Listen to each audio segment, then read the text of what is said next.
虽然我是一个情感主播，但是有的时候当我看到一些社会现象的时候，我往往能够透过一些表面看到本质。我不知道屏幕前的各位朋友们，你们看完前面这样的一个新闻之后，你们感受如何呀？前面这个事件是一个小仙女啊，因为咳嗽把自己的肋骨给咳嗽断了。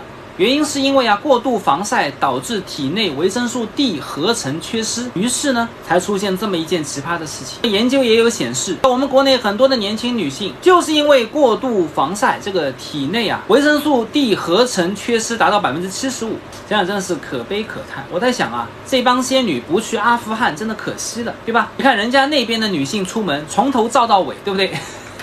人家从头照到尾是没有办法，他们也不想。而我们这边呢，从头照到尾是什么？妥妥的被资本洗脑。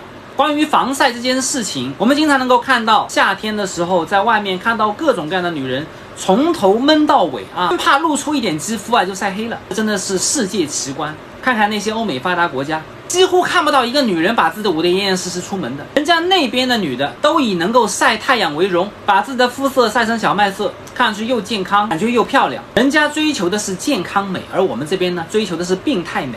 表面上看，一个女孩子害怕晒黑，其实也没有太多的问题。但其实你们不懂得的事情是，女性的审美观往往反映一个社会男女之间的平衡关系。比如我们拿清朝的时候，当时的女性，她们的穿着也好，妆容也好，是不是一个个病殃殃的？甚至还有裹小足，这一切其实就是为了迎合男权的口味。但是同样在我们的唐朝，当时的女性都是什么？穿着也非常开放，而且还以胖为美，说明唐朝当时的整个社会风气，男女之间是相对平等的。所以正因为如此，当时的大唐开放、包容、平等，它会成为什么？整个世界的中心。所以一个社会当中，女性的审美是最能够反映这个社会两性之间的平衡关系的。当一个社会男权文化越重，对于女人的审美观就会越病态，越喜欢那种病殃殃的、楚楚可怜的，像金丝雀宠物一样的女人，是不是这个道理？所以我可以说，我们国内有很多的仙女，这么多仙女都喜欢极端的美白。其实她们内心深处骨子里面就是想要取悦更多的男人，因为她们知道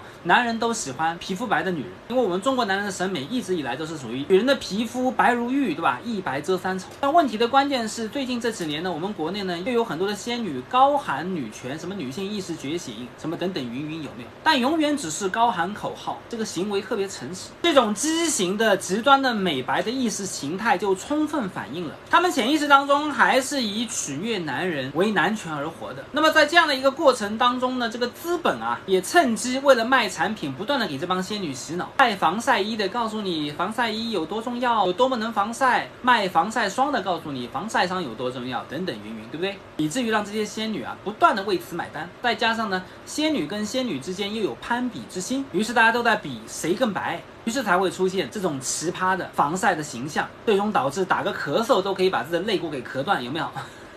所以这个就是我透过表面看到的本质。屏幕前的各位朋友们，你们认可我的观点吗？欢迎大家评论区留言